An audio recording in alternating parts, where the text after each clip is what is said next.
There's smoke, right there, 105, 2 power.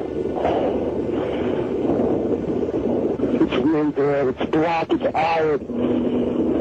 My wife thinks I'm all right. I called her and said I was leaving the building, I was fine, and bang.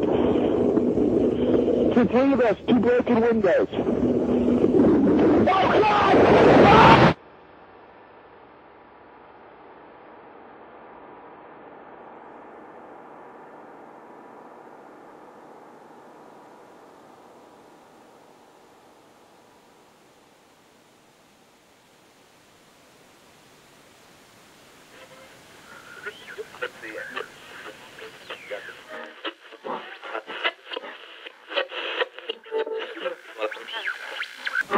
When hostilities commenced in Europe in 1939, it was realized that the American people had no intention of entering the war. But they believed that this country could be enticed into the war in very much the same way that it was enticed into the last one. They planned, first, to prepare the United States for foreign war under the guise of American defense. Second, to involve us in the war step by step without our realization. Third, to create a series of incidents which would force us into the actual conflict. These plans were, of course, to be covered and assisted by the full power of their propaganda. Our theaters soon became filled with plays portraying the glory of war. Newsreels lost all semblance of objectivity, and they have used the war to justify the restriction of congressional power and the assumption of dictatorial procedures on the part of the President and his appointees. A fear campaign was inaugurated.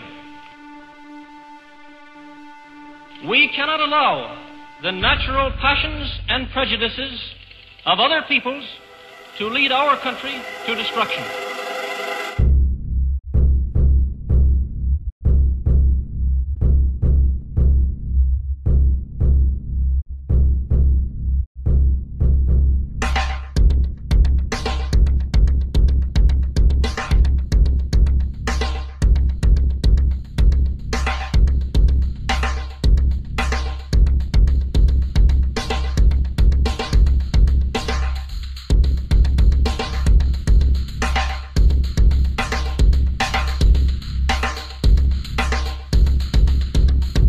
(1775), the American Revolutionary War began as the American colonies sought to detach from England and its oppressive monarchy.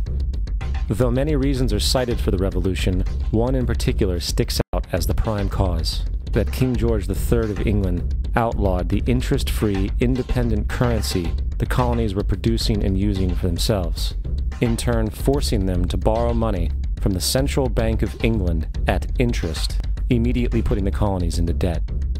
And, as Benjamin Franklin later wrote, the refusal of King George III to allow the colonies to operate an honest money system which freed the ordinary man from the clutches of the money manipulators was probably the prime cause of the revolution.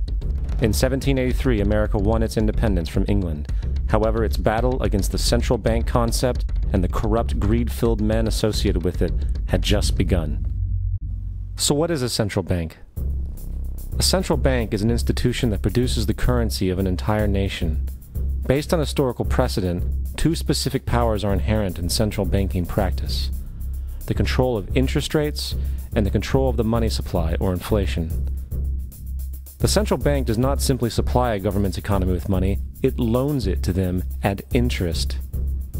Then, through the use of increasing and decreasing the supply of money, the central bank regulates the value of the currency being issued. It is critical to understand that the entire structure of this system can only produce one thing in the long run: debt. It doesn't take a lot of ingenuity to figure this scam out. For every single dollar produced by the central bank is loaned at interest.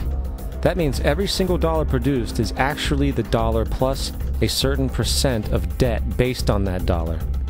And since the central bank has the monopoly over the production of the currency for the entire country, and they loan each dollar out with immediate debt attached to it, where does the money to pay for the debt come from?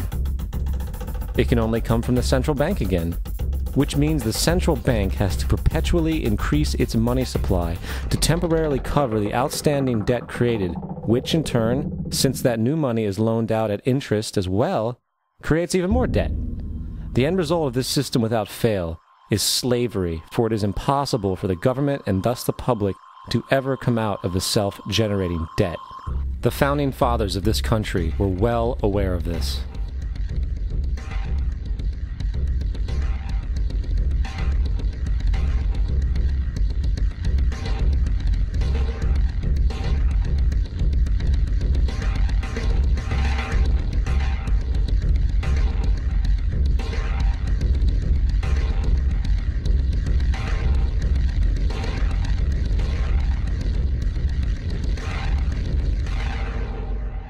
By the early 20th century, the U.S. had already implemented and removed a few central banking systems, which were swindled into place by ruthless banking interests. At this time, the dominant families in the banking and business world were the Rockefellers, the Morgans, the Warburgs, the Rothschilds. And in the early 1900s, they sought to push once again legislation to create another central bank. However, they knew the government and public were very weary of such an institution, so they needed to create an incident to affect public opinion. So, J.P. Morgan, publicly considered a financial luminary at the time, exploited his mass influence by publishing rumors that a prominent bank in New York was insolvent or bankrupt. Morgan knew this would cause mass hysteria, which would affect other banks as well. And it did. The public, in fear of losing their deposits, immediately began mass withdrawals.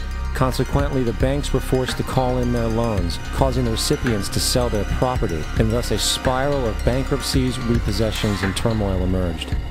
Putting the pieces together a few years later, Frederick Allen of Life magazine wrote, "The Morgan interests took advantage to precipitate the panic, guiding it shrewdly as it progressed." Unaware of the fraud, the Panic of 1907 led to a congressional investigation headed by Senator Nelson Aldrich, who had intimate ties to the banking cartels and later became part of the Rockefeller family through marriage. The commission, led by Aldrich, recommended a central bank should be implemented so a panic like 1907 could never happen again. This was the spark the international bankers needed to initiate their plan. In 1910, a secret meeting was held at a J.P. Morgan estate on Jekyll Island off the coast of Georgia. It was there that the central banking bill called the Federal Reserve Act was written. This legislation was written by bankers, not lawmakers. This meeting was so secretive, so concealed from government and public knowledge that the 10 or so figures who attended disguised their names when en route to the island. After this bill was constructed, it was then handed over to their political frontman, Senator Nelson Aldrich, to push through Congress. And in 1913, with heavy political sponsorship by the bankers, Woodrow Wilson became president, having already agreed to sign the Federal Reserve Act in exchange for campaign support. And 2 days before Christmas, when most of Congress was at home with their families, the Federal Reserve Act was voted in, and Wilson in turn made it law. Later, Woodrow Wilson wrote, in regret,